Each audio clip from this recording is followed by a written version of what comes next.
A juiz esclarece.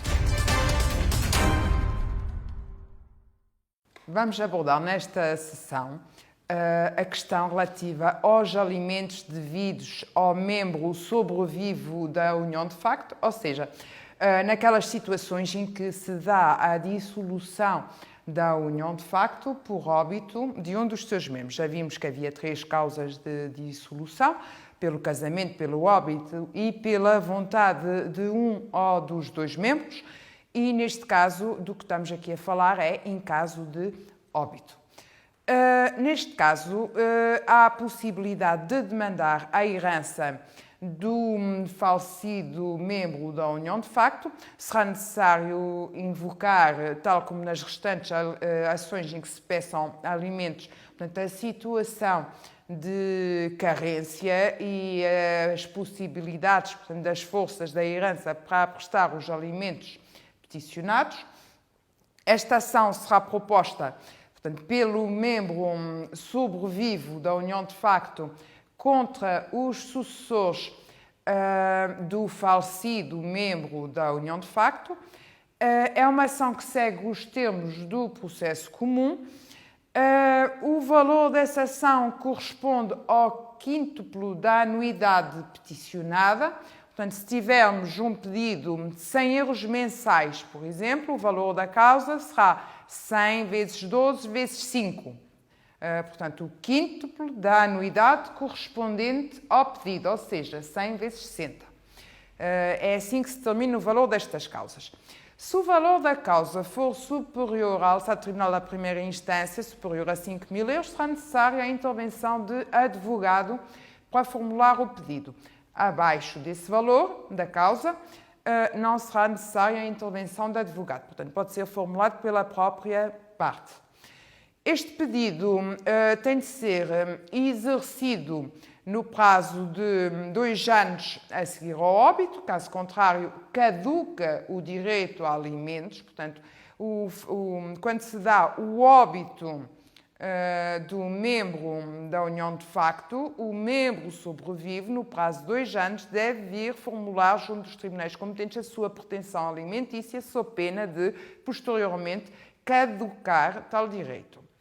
Este direito distingue-se ainda noutras situações, nomeadamente quando o membro sobrevivo da união de facto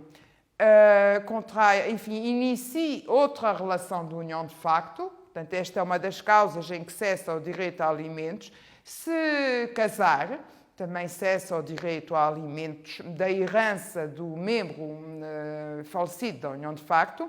E ainda, se o membro sobrevivo adotar um comportamento que seja considerado indigno por razões morais, também poderá ser uma causa de cessação do direito a alimentos. Portanto, poderão ser todas elas situações que poderão justificar, por banda dos sucessores do membro falecido da união de facto, o pedido de cessação dos alimentos que tenham sido atribuídos. Esse pedido, quando sejam atribuídos alimentos ao membro sobrevivo da união de facto, tal pedido, tal como já mencionei a propósito das restantes ações de alimentos, nomeadamente a cônjuge, podem sobrevir circunstâncias supervenientes que justifiquem a alteração desse pedido para mais ou para menos daquilo que foi inicialmente fixado e, no caso de cessação, se pelos sucessores do membro falecido da união de facto for pretendido pedir a cessação desse direito com fundamento numa daquelas causas que eu enunciei, terão de vir formular o pedido por apenso a essa ação, onde foi pedido que fossem fixados os alimentos ao membro sobrevivo da união de facto e será tramitado nos mesmos termos que eu já mencionei noutras anteriores sessões e que não vou aqui reproduzir, bastará procurar nas sessões anteriores. A tramitação é precisamente a mesma, mas isto para dizer que neste caso existem estas causas específicas de cessação desse direito a alimentos. Portanto, ter contraído novo matrimónio, ter iniciado nova relação de união de facto ou ter adotado um comportamento considerado indigno por um comportamento considerado imoral e pronto, isto é uma situação, uma cláusula aberta que carece de concretização e que terá de ser alegada através de factos concretos e precisos que permitam objetivar essa conclusão da lei. Portanto, isto é uma fórmula conclusiva que requer a alegação de factos concretos e precisos que permitam concluir que se verifica tal indignidade que justifica o pedido de cessação dos alimentos.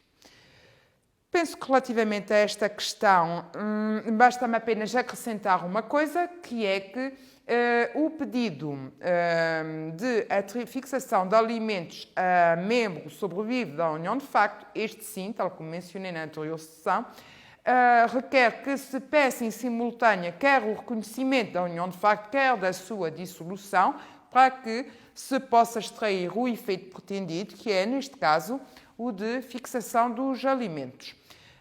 É um dos casos, portanto, em que a lei prevê que haja acumulação de pedidos.